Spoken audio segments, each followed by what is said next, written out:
우리에게 있어서 하나님은 사랑의 하나님이시며 우리의 기도에 응답해 주신 하나님이시며 또한 우리의 마음을 연단하시기도 하시는 하나님이시며 오늘 우리들이 또한 깨달아 알게 되기를 원합니다.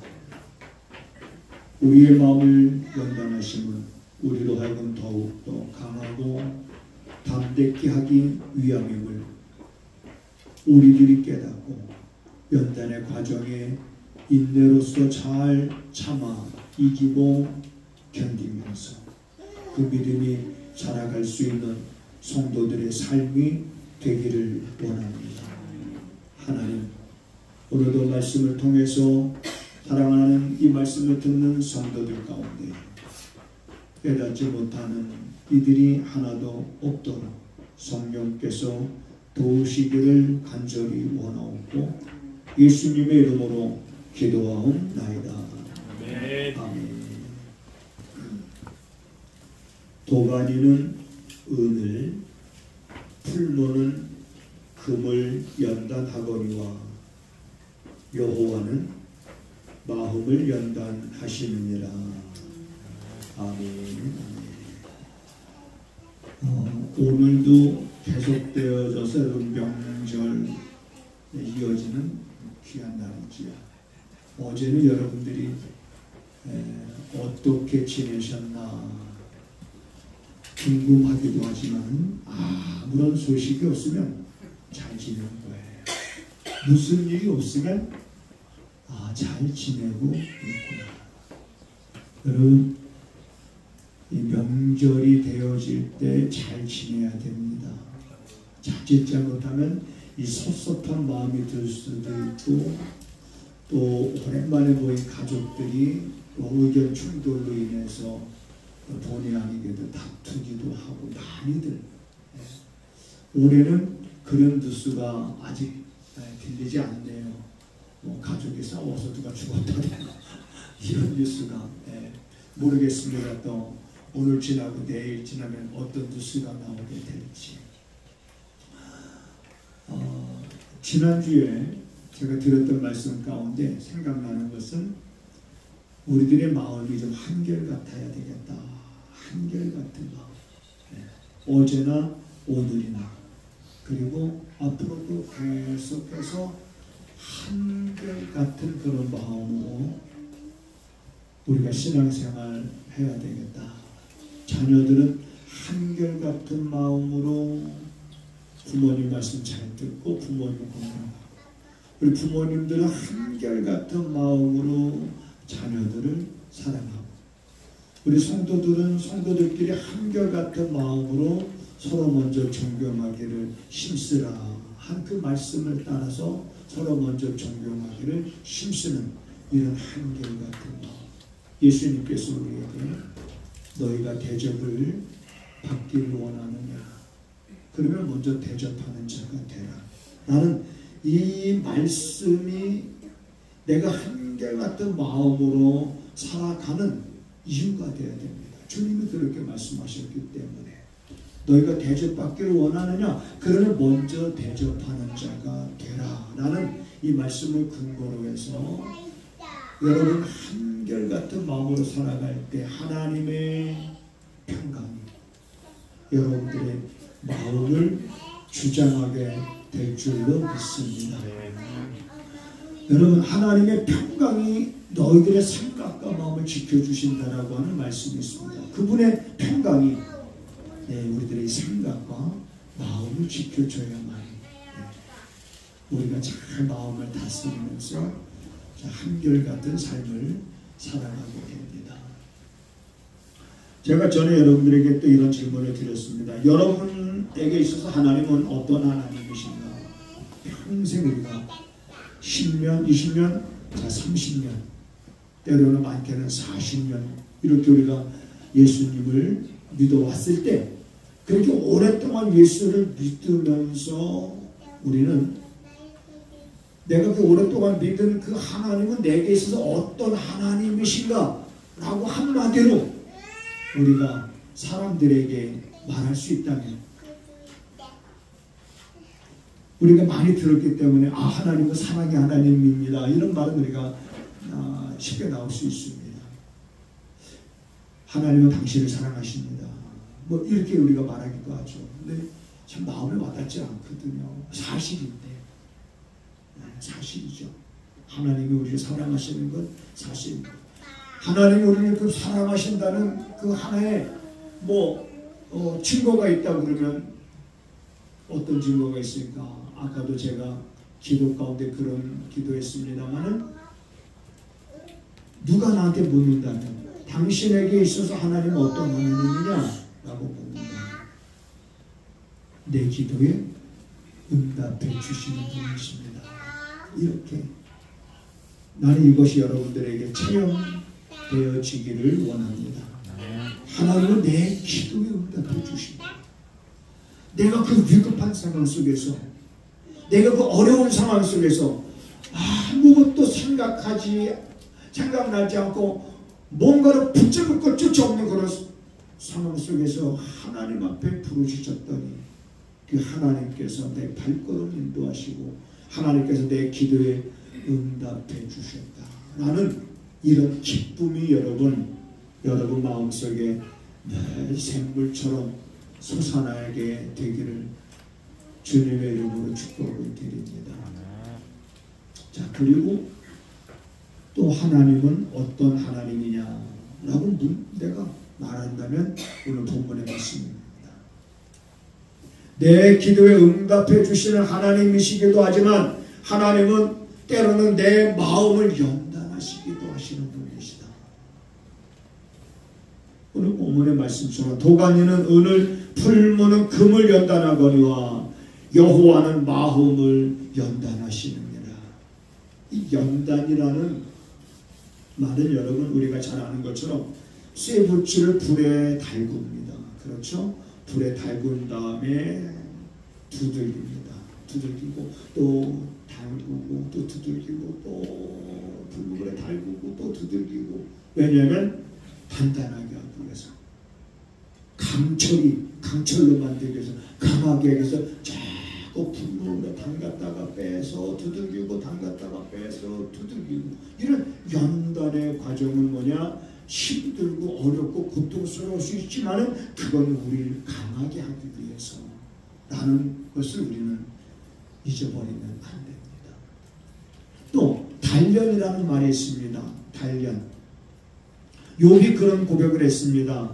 욥은 나의 가는 길을 오직 그가 아시나니 그가 나를 단련하신 후에는 내가 정금과 같이 나온다. 그래서 이 단련이라는 것은 이렇게 생각하면 됩니다. 자, 하나 더 물어볼까요? 우리 한 시온이 정도면 충분히 현지하고 둘이 대답할 수 있을 것 같은데, 자, 금을 캐는 광산을 뭐라 그러지? 우리가 금을 어디서 캐지? 자, 그럼 이제 금을 캐는 그런 예를 들어서 그러면 금을 캘 때 금덩어리 막 이런 걸 캘까? 아니면 어떤 걸 캐지? 금을 캘 때 뭐가 섞여 있지? 금이 뭐가 섞여 있을까? 현지에? 아니면 이런 금덩어리들 막 이런 스피커만한 금덩어리들이 그냥 이렇게 뭉쳐 있는 걸까? 금광에 가서 금을 캘 때 하긴 뭐 금을 캐본 적이 없어서, 저는 어렸을 때 금광에 가면 금이 그냥 뭐 이런 돌덩어리처럼 금 자체가 그런 줄 알았어요. 근데 그게 아니더라고요. 이 돌들하고 섞여 있어가지고 이거를 녹여요. 그래서 불순물들을 제거되면서 그 다음에 금은 금대로, 불순물은 불순물대로. 그래서 이 과정을 계속 반복함으로 인해서 어떤 금이 나오냐면 순금이 나오는데, 그래서 여러분 순금 100%는 거의 없습니다. 순금이라고 했을 때 뭐 순금 팔찌 순금 목걸이 이렇게 할 때 거기에 99몇% 이렇게 나오지, 거의 100% 순금은. 그렇지만 계속 섞여 있는 불순물들을 제거하기 위해서는 뭐합니까? 녹여야 되는 거예요. 녹여서 분리시키는 거예요. 더러운 것, 불순물과 불순물이 아닌 것들, 더러운 것과 더럽지 않은 것들. 그래서 하나님은 우리의 마음을 연단하시고 우리들의 마음을 때로는 단련하실 때 힘들고 어려운 과정이긴 하지만 그런 과정을 통해서 우리 안에 깨끗하지 못했던 것과 우리 안에 깨끗한 것들이 분리가 돼서 우리들의 마음이 예수님께서 말씀하셨던 것처럼 마음이 정결한 자는 복이 있나니 말씀하셨습니다. 그래서 우리 마음을 정결케 하고 그리고 강하게 하고 그래서 불갑을 우리들에게는 연단과 이 단련이라고 하는 것이 필요합니다. 그런 과정을 거쳐가게 됩니다. 여러분 시편 기자의 고백을 우리가 한번 살펴보면 이런 고백을 합니다. 고난당하기 전에는 내가 그릇 행하였다. 고난당하기 전에는 내가 그릇 행하였다. 그러나 고난당한 것이 내게 유익이라. 유익이라고 고백을 합니다. 내가 그렇게 고난을 당한 것이 힘들고 아팠지만은 그게 내게 참으로 유익했다. 왜냐하면 내가 고난당함으로 인하여 내가 주의 율례를 배우게 되었나이다. 주의 율례를 깨닫게 되었나이다. 내가 그런 고난이 오셨더라면 내가 그걸 어떻게 깨달을 수 있었을까? 고난을 통해서 내가 주의 율례를 깨닫게 되었고 그러한 깨달음을 통해서 내가 주의 율례를 또한 지키는 자가 되었으니 이 고난은 내게 유익이다. 이걸 우리가 좀 다른 말로 표현하면 한번 따라서 하시겠습니다. 고난은 내게 훌륭한 스승이다. 그렇죠. 나를 깨우쳐주는 그런 스승이다. 그런 고난이 내게 없었더라면 내가 어찌 그거를 깨달을 수 있으냐. 자, 그런 차원에서 시편 기자는 고난당하는 것이 내게 유익이라. 여기서 고난당하기 전에는 몰랐는데 그 다음에 고난당할 때도 몰랐어요. 그런데 고난당하고 나서 지나고 나서 보니까 고난 속에서 아픔만 있었던 것이 아니라 세상의 큰 금으로도 바꿀 수 없는 하나님의 은혜의 그런 진리의 그런 말씀들을 은혜들을 깨달을 수 있게 되었다. 그래서 이런 깨달음이 곧 이런 깨달음을 통해서 우리 성도들은 여러분 마음도 강해지고 조금씩 우리 믿음도 자라가게 됨을 고백하게 됩니다. 저의 삶을 이제 돌이켜보면 벌써 이제 우리 나이도 만으로 하면 63세고 만으로 하기 전에는 이제 65세다 그러면 참 많이 살았다 그런 생각을 합니다. 앞으로 20년은 더 살 수 있겠지만 그렇죠. 그래도 참 많이 살았다. 내가 벌써 목회 시작한 지도 30년이 넘었구나. 그러면 30년이 넘었던 지나온 날들을 이렇게 돌아보는 거예요. 여러분 돌아볼 때 왜 어려움이 없었겠습니까? 왜 고난이 없겠어요? 왜 삶에 시련이 없었겠습니까? 감당할 수 없는 정말 그런 것 앞에서 절망하고 왜 좌절함이 없었겠습니까? 이 지긋지긋한 목에 때려쳐야지 하면서 수도 없이 막 그런 고비가 일주일에 2번씩 올 때도 있었어요. 네. 여기서 말고 저쪽에서 목회할 때 여기서는 한 번도 그런 생각 안 했습니다. 여기 와서 14년이 됐는데 여기 오기 전에 저쪽에 여기는 화성이잖아요.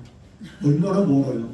화성에 오기 전에 저쪽 수원에 있을 때는 어떤 때는 사람으로 인해서 스트레스 받고 막 그럴 때는 막 미움도 생겨나고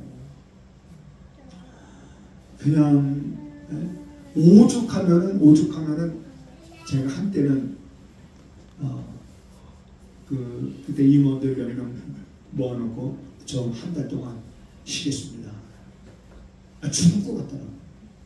그래서 안 되겠다 싶어가지고 그냥 혼자 한 달 동안 쉰다고 선포해놓고 한 달 동안 차 갖고 그냥 한 달 동안 밖에 여기저기 돌아다니고. 근데 그 한 달 동안 돌아다니면서 여러분 보세요. 아팠던 몸도 낫고 몰랐던 것도 깨닫고 새로운 그런 충전의 그런 시간이 사실은 된 거거든요. 돌이켜보면은 모든 내가 알 수 없었지만 돌이켜볼 때 하나님께서 우리들의 마음, 내가 맡은 일을 잘 해 나갈 수 있도록 하나님은 우리에게 은사도 주시지만은 우리들의 마음을 이렇게 다듬어 가시기도 하시는 거예요.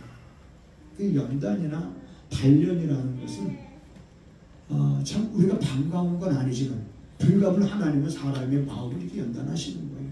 연단해서 더 하나님의 일함에 있어서 거침이 없는 사람으로 살아가게끔 우리 하나님께서 우리에게 힘 주시는 채널이 때로는 이런 연단의 과정이기도 한 겁니다. 자, 그러면서 돌이켜보면 몇 가지를 하나님이 이제 그런 연단을 통해서 깨닫게 하시는데요. 뭘 깨닫게 하시냐면, 그래, 내가 이제는 세상 것을 얻으려고 목회하지 말자. 그래서 세상 것을 얻기 위해서 목회하지 말자. 이건 목회 10년째 목회 10년 개척하고 10년째 되는 해에 이제 하나님이 그 깨닫게 하시는 거예요. 이런 게 있었습니다. 저희 목회할 때는 선배들이 개척 3년 만에 교회 세우지 못하면 빨리 다른 곳으로 가든지 뭐 그런 말들이 늘 이제 목회자 생계 속에 있었어요. 그때 당시 개척 몇 년? 3년 됐으면 너 벌써 땅 사고 교회 지어야지. 3년 안에 그거 못하면 때려치라는 거예요. 근데 여러분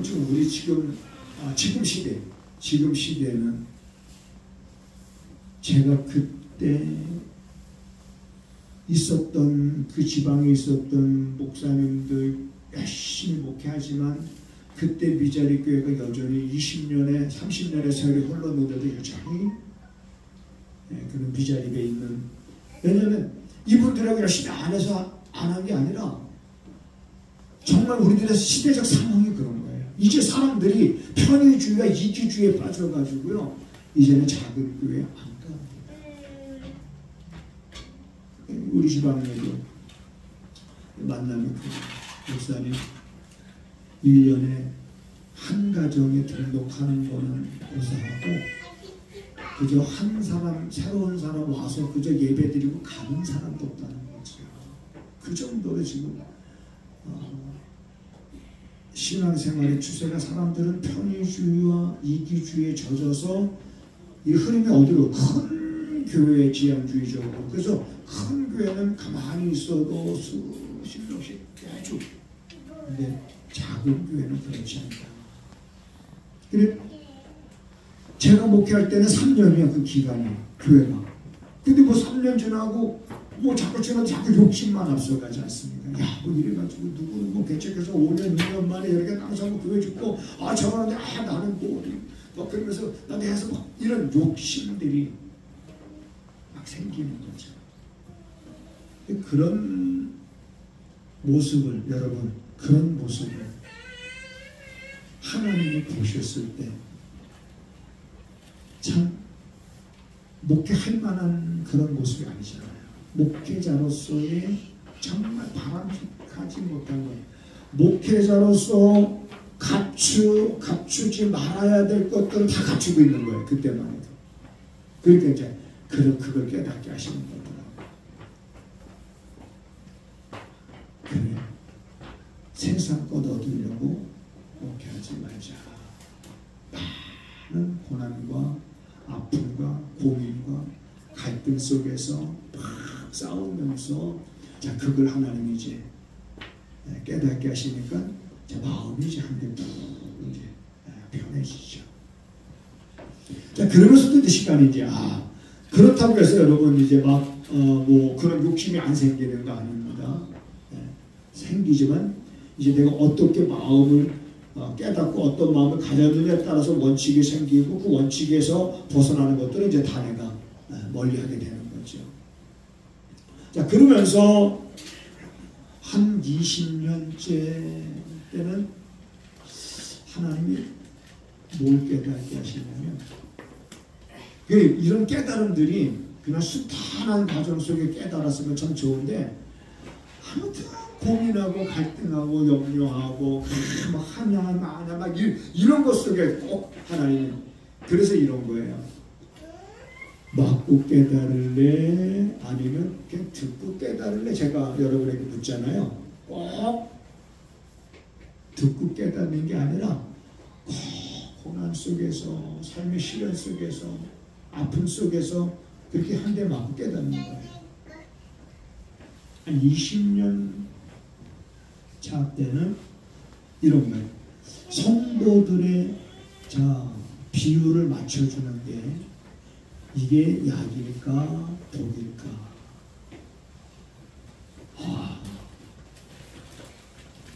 성도들의 비율을 맞추는 게 이게 약이 될까 독이 될까? 근데 결론은 어떻게 내리게 되냐면 이렇게 내렸습니다. 자 예를 들어서 목사는 한 사람이고 예를 들어서 성도는 막 100여 명이라고 쳐요. 그러면 100명이 한 사람 목사 비유 맞추는 게 쉬울까요? 한 사람의 목사가 100명의 성도의 비율을 맞추는 게 쉬울까요? 어떤 게 쉬운 것 같아요? 한 명의 목사님이 100명의 비율을 맞추는 게 나을까? 100명의 성도들이 한 명의 목사님의 비율을 맞춰줘야 되는 게 맞는 걸까? 뭐 어떤 게 맞는 것 같아요? 현진은? 이 정답은 그래도 지훈이가 문제예요. 어떻게 난 것 같아요? 자, 논리는 한 사람이 100명 비유 맞춰주는 것보다 100명이 한 사람 비유 맞춰주는 게 훨씬 쉬운 거예요. 근데 논리는 맞는데 실제는 안 그렇습니다. 실제는 그거예요. 목사가 성도들의 비율을 맞춰줘야 될 필요가 있는 사람한테는 목사는 비율을 맞춰야 돼요.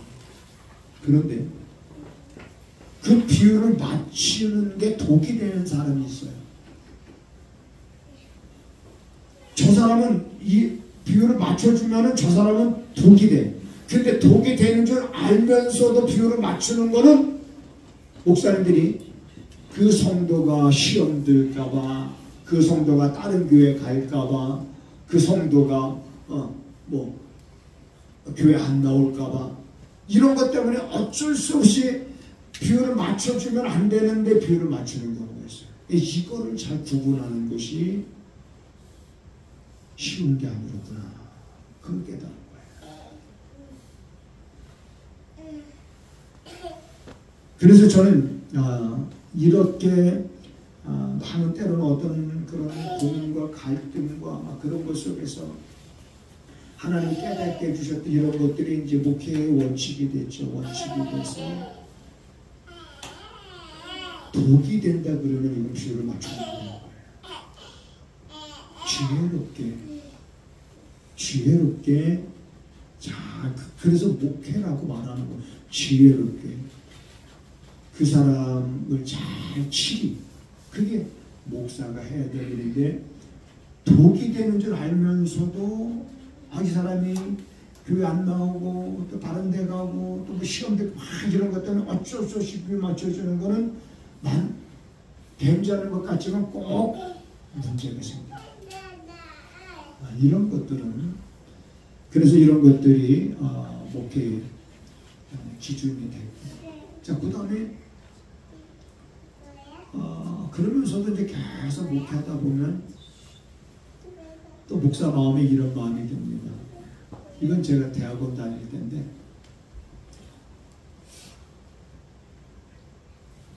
교회 생활 성도들이 10년, 20년, 30년 이렇게 했으면 저 집사 된 지 10년 됐고 뭐 권사 된 지 10년 됐고 이렇게 직분 받은 지 됐으면 뭔가 좀 달라져야 되는데 이 목사 먹을 때는 안 달라지는 사람도 있잖아요. 그러니까 이제 아유 뭐 집사가 된 지 10년 됐는데 아직도 그냥 막 이런 아니 집사가 된 지 10년, 권사가 된 지 10년, 20년 됐는데도 아직도 변화가 안 되고 있는 그런 모습들에 대해서 막 그냥 도대체 신앙생활 어떻게 하는 막 이런 마음들이 이제 생겨서 선배하고 이제 얘기를 하는 거예요. 아이, 우리 교회는 아우 집사가 10년, 20년 됐는데 아직도 그냥 신앙생활이 개차반이라고 막 제대로 하는 건지 뭔지 막 우리 불평을 했어요. 그랬더니 선배가 아유 최 목사 그건 최 목사 욕심이요. 그들이 변화되기를 바라지 말고 최 목사가 먼저 변화돼. 그러면 그 사람들도 나중에 다 변화되게끔 돼 있어. 그런 얘기를 쭉 하더라고요. 처음에는 선뜻 아니 그게 왜 내 욕심이야. 그 사람 변화되기를 바라는 변화돼야 되잖아 당연히. 그게 왜 내 욕심인가. 근데 곰곰이 생각해 보면 그 말이 맞는 거예요. 목사의 욕심이라구나. 그렇지. 내가 더 변화돼야지. 내가 더 변화돼서 그리고 내가 더 변화된 모습으로 목회를 해야지. 그래 그게 목회자지. 그러면서 이제 그때부터 이제 그래 내가 더 변화돼야지. 그러면서 하나님이 깨닫게 해주는 게 뭐냐면 목사는 미워할 권리가 없다는 걸 깨닫게 하시더라고요. 미워할 권리가 없다는 걸. 야, 여러분 하나님 앞에 마주 보신 분 손 한번 들어봐봐요. 난 하나님 앞에 마주 봤다. 있고. 그리고 저는 진짜 이 뒤통수 한 대 맞았어요. 옛날에는요, 보세요. 막 이거 미움이 생기잖아요. 그럼 사실 기도가 안 돼요. 내 영이 죽어요. 근데 목사가 새벽 기도 끝나고 미움이 있으니까 기도가 안 된다고 이제 바로 들어가면 성도들은 우리 목사님 정말 피곤하신가 보다 이렇게 생각 안 해요. 우리 목사님은 기도도 안 한다 이렇게 생각을 하죠. 말이 많아요. 교회보다 말 많은 데가 참 아주 사람 모인 데는 말 많지만은 교회에도 말이 많습니다. 우리 이쪽으로 와서는 그런 게 없어요. 여러분 좋은 곳에서 신앙생활하고 있는 거예요. 이쪽 가서는 그런 게 없어요. 그러니까 기도가 안 돼도 무릎 꿇고 있는 거죠. 기도가 안 돼도 무릎 꿇고 있는 거예요. 그러고서 성도들이 다 가게 기다리는 거죠. 그래서 조용하면 기도 소리가 이제 안 나면 다 갔나 보다 생각하고 일어나서 나도 집에 가는데 그날도 마찬가지. 그날도 뭐 기도 안 되니까 무릎 꿇고 있는 거예요. 무릎 꿇고 조용해서 다 갔나 보다 그랬는데 느닷없이 내 뒤통수 한 대를 누가 다 때리는 거예요. 여러분 뒤통수 가만히 있다가 뒤통수 한 대 맞아보세요. 눈이 번쩍거려요. 눈앞에 막 불빛들 그러면서 번쩍 충격받으니까 얼른 기도라 보니까 누가 있어요? 누가? 아무도 없어요. 아무도 없는 거예요. 그럼 내 뒤통수는 누가 때린 거예요? 여러분 따라서 하시겠습니다. 하나님은 시퍼렇게 살아계시더라. 하나님 살아계신 하나님이에요. 여러분 우리가 믿는 하나님은 살아계신 하나님인데 능치 못함이 없으신 하나님이 내 머리 한 대 때리는 게 뭐 그리 대단한 거예요. 깨닫는 거죠. 뒤통수 한 대 딱 치대. 처음에는 누가 때렸나고 보니까 아무도 없어. 아무도 없는데 도대체 누가 날 때렸을까? 그러면서 내 안에 들려지는 음성이 그거예요. 야, 교인들이 너를 위해서 있는 거냐? 아니면 교인들을 돌보라고 내가 너를 세운 거냐? 이런 거죠. 이런 질문. 어떤 게 맞아요? 권사님 어떤 게 맞을까? 교인들이 목사를 위해서 존재하는 걸까요? 아니면 교인들을 위해서 하나님이 목사를 세운 걸까요?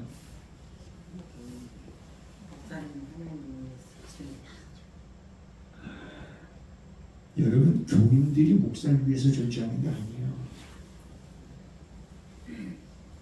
교인들은 다 뭐냐? 양으로 귀환하는 하나님께 속한 양들이에요. 그래도 하나님께 속한 양들을 잘 돌보라고 목동을 세운 거죠. 하나님이 목동. 그럼 목동이 있고 주인이 있는 거예요. 근데 목동이 자기 양도 아닌 양들을 막 미워하고 막 때리고 그러면 주인이 좋아할까 안 좋아할까? 당연히 주인이 안 좋아하죠. 나도 그렇게 대답을 했어요. 똑같이. 그랬더니 이런 음성을 주시더라고요. 야, 네가 미워하는 저 양들이 병들어서 그런 거야. 병들어서 널 들이받고 병들어서 태클을 걸고 그러는 거야. 왜 건강한 양만 좋아하고 왜 병든 양을 왜 미워하냐. 거기서 깨달은 게 그 사람들이 병들어서 그런 거였구나. 신앙적으로 병들어서 그런 거였구나. 하나님은 우리 목사한테 비유할 권리를 안 주셨구나. 비유할 권리를 안 주시고 뭐만 있어요? 여러분, 부잣집 주인이 목동을 세우면 그 목동은 의무만 있지 권리는 없어요. 의무, 양을 돌볼 의무만 있는 거지 권리가 없어요. 똑같은 거예요. 비유할 권리가 없는 거죠. 돌볼 의무만 있는 거지. 그걸 깨달은 거예요. 그걸 깨달은 거예요. 비유할 권리가 없구나. 라고 깨달았습니다. 여러분,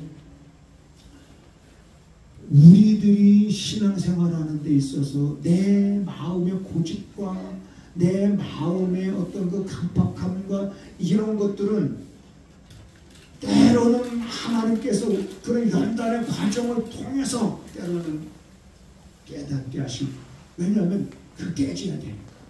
여러분, 우리가 연필을 쓰다가 연필이 부러졌으면 연필을 버려요? 아니면 칼로 다시 깎아서 써요?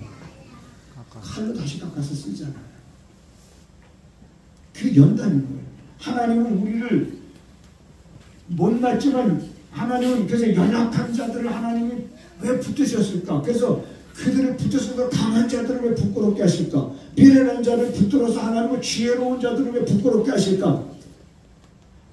내 힘으로 하는 것이 아니라는 걸 알기 때문에 저는 내 힘으로 하는 것이 아니라는 것, 내 지혜로 내 재능으로 하는 것이 아니라고 하는 걸 알기 때문에. 왜? 내가 나를 알면, 내가 나를 보면 맞습니다. 하나님이 하게 하시는 거니까. 그걸 알게 되기까지 인간은 하나님을 많이 연단하시더라고요. 연단하시고 단련하시고.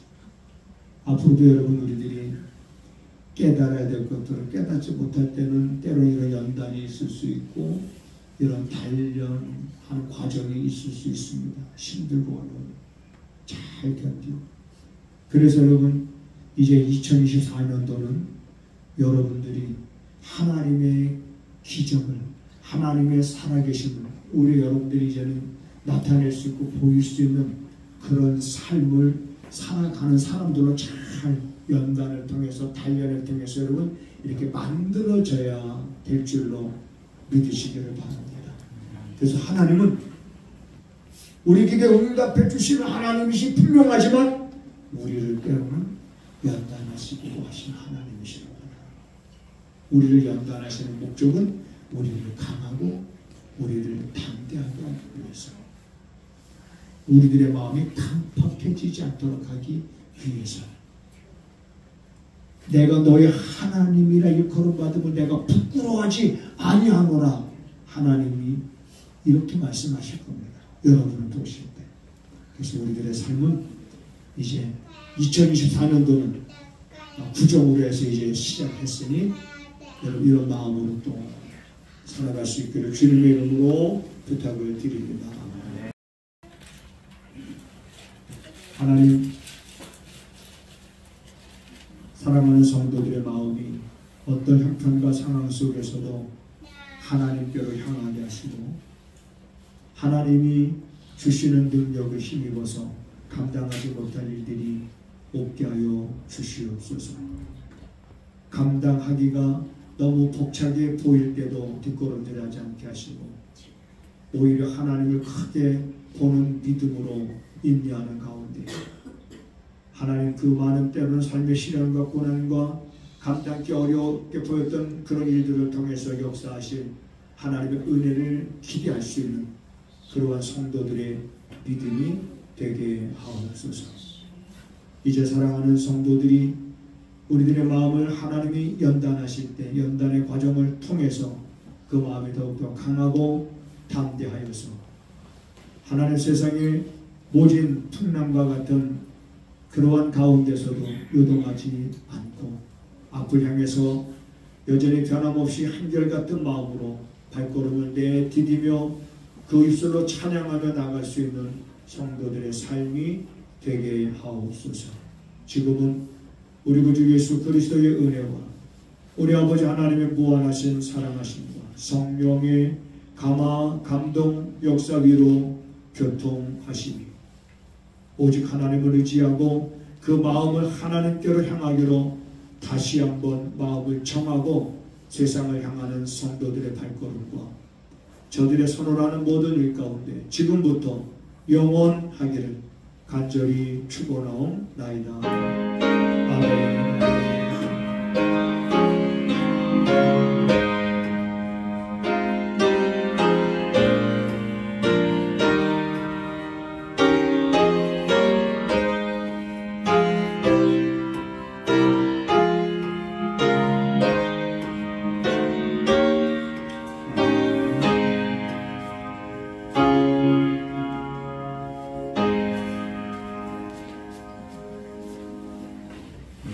하나님을 크게 봅시다. 우리 서로 인사하시겠습니다.